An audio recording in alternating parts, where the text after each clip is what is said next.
Bienvenue sur Africa 24 pour cette nouvelle édition du QG Week-end. Voici les titres de l'actualité. L'émir du Qatar poursuit sa tournée ouest-africaine.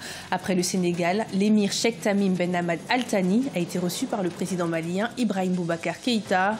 Une rencontre qui a été conclue par des accords de partenariat. La Banque des États de l'Afrique centrale œuvre pour la mise en place de solutions de sortie de crise au sein de la CEMAC. Le lancement d'un dispositif de liquidité d'urgence a été annoncé pour venir en aide aux banques locales. Et puis au Rwanda, les autorités envisagent de créer une banque foncière afin de faciliter l'accès au logement abordable. En effet, les foyers les plus modestes rencontrent des difficultés à se loger, notamment à Kigali, la capitale. Mais tout d'abord, dans l'actualité, en Afrique du Sud, le président de la République, Jacob Zuma, mis en cause dans des affaires de corruption, a été sommé par la justice de mettre en place une commission d'enquête sur les corruptions à la tête de l'État, une ordonnance à laquelle le président souhaite faire appel. Rappelons que depuis son arrivée au pouvoir en 2009, le président Jacob Zuma a fait l'objet de plusieurs enquêtes pour détournement de fonds publics. L'émir du Qatar, Cheikh Tamim Ben Hamad Al Thani, a entamé une tournée dans 6 pays d'Afrique de l'Ouest. Après s'être rendu au Sénégal, l'émir a été reçu par le président malien Ibrahim Boubacar Keïta. La rencontre a permis d'annoncer l'ouverture d'une représentation diplomatique qatari au Mali, mais aussi le financement par le Fonds de développement du Qatar d'un projet dans le domaine de l'éducation nationale d'un montant de 40 millions de dollars. Des explications avec notre correspondant au Mali, Mokhtar Bari. L'émir du Qatar, Cheikh Tamim Ben Hamad Al Thani, dans le cadre d'une tournée qui le conduit dans 6 pays d'Afrique de l'Ouest, a effectué une visite de quelques heures au Mali jeudi 21 décembre 2017. À la tête d'une forte délégation, il a été reçu en audience au palais de Koulouba par le président Ibrahim Boubacar Keïta. Cette visite fait suite à celle effectuée par le président malien à Doha en 2014 et en 2017. La visite de l'émir du Qatar se situe dans le cadre d'une tournée en Afrique de l'Ouest qui vise à consolider les relations de l'État du Qatar avec un certain nombre de pays dans la région, dont le Mali, qui est un pays frère, un pays musulman avec lequel le Qatar entretient une relation de coopération dans plusieurs domaines, mais aussi nous avons en partage un certain nombre de préoccupations, notamment la lutte contre le terrorisme, l'instabilité dans notre région.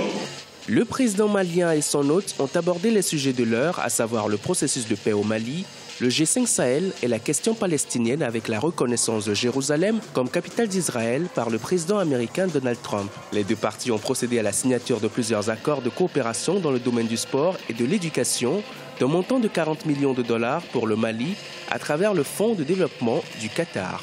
Le plan économique, le dernier forum de Bamako sur Invest in Mali qui s'est tenu, une délégation d'hommes d'affaires du Qatar était également présente et il y a des échanges en cours entre nos milieux d'affaires pour pouvoir avancer sur cette question. Mais essentiellement, il s'agissait vraiment d'une tournée qui a un caractère plus politique, de pouvoir vraiment sensibiliser les différents partenaires par rapport à la situation dans la région du Golfe.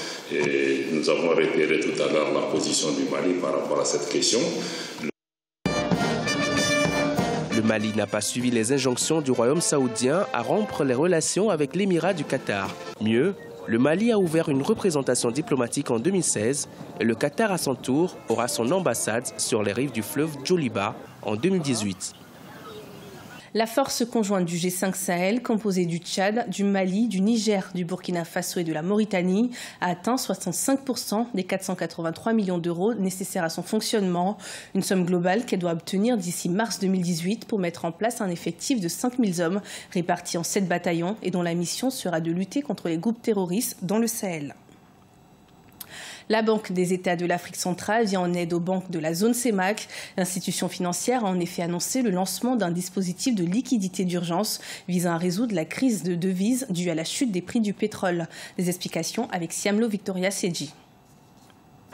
La BEAC, Banque des États de l'Afrique centrale, lance un dispositif de sécurité financière permettant d'agir en urgence au sein des 6 pays membres de la CEMAC. C'est le 19 décembre 2017 à Yaoundé au Cameroun qu'il a été adopté par le comité de politique monétaire de l'institution bancaire.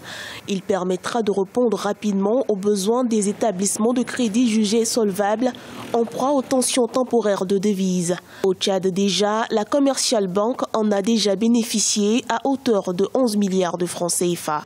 Il s'agit d'un dispositif prévu dans le cadre de la réforme de la politique monétaire de la BAC et cela est motivé par le contexte régional marqué par la vulnérabilité de la situation de trésorerie. C'est-à-dire on anticipe la crise de trésorerie de plusieurs banques en activité dans la zone CEMAC.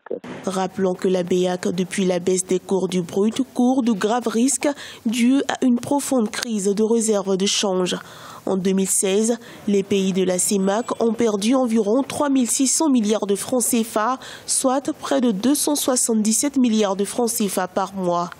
Même si en 2017, les pertes mensuelles ont diminué à 56 milliards de francs CFA, la BEAC prévoit une perte d'environ 720 milliards de francs CFA capable d'affaiblir la zone. On apporte une solution, c'est pour attaquer un problème. Et vous savez, les recettes pétrolières représentent 25 à 85% des recettes publiques des 5 pays producteurs du pétrole de la zone CEMAC.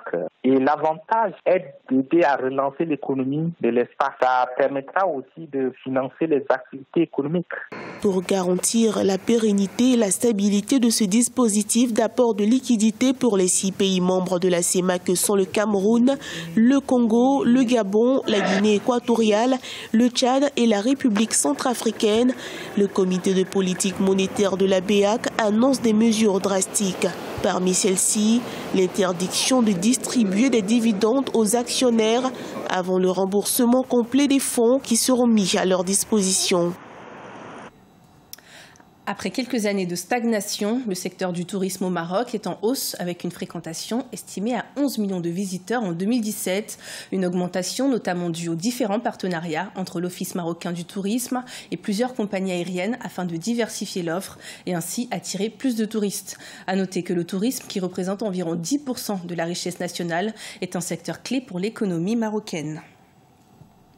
Au Rwanda, les autorités envisagent de créer une banque foncière qui permettrait de faciliter l'accès au logement abordable pour les foyers les plus modestes, notamment à Kigali, la capitale. La mesure prévoit également une réduction de 50% du taux d'intérêt pour les promoteurs des logements. Des détails avec notre correspondant, Frater Ndakayi Senga. Ça fait plus de 10 ans que le gouvernement rwandais a commencé à acheter des parcelles à des particuliers pour réduire le coût des logements, surtout dans la ville de Kigali, la capitale rwandaise. Une opération qui n'aurait pas eu d'impact significatif selon les experts et les promoteurs de logements, qui dénoncent la cherté des terres habitables, les matériaux de construction et le taux d'intérêt sur les prêts au logement.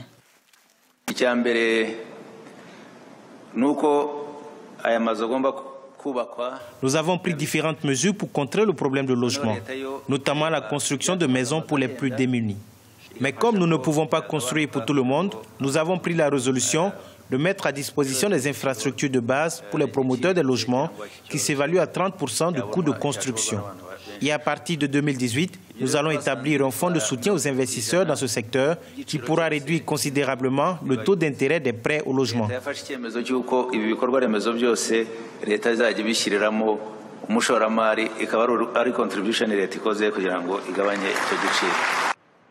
Selon le rapport du ministère rwandais des infrastructures, la ville de Kigali a besoin de plus de 560 unités de logement à l'horizon 2020. Avec les mécanismes mis en place par le gouvernement rwandais, les promoteurs se sont engagés à construire 13 000 logements à compter de l'année prochaine.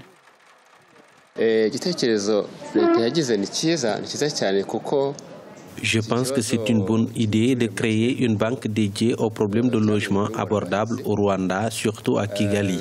Mais je pense qu'il faudra faire plus que ça pour trouver des solutions durables à ce problème. Il faudra aussi tenir compte des avis des différents experts en la matière parce qu'il y a beaucoup de détails qu'il faut prendre en compte pour y remédier.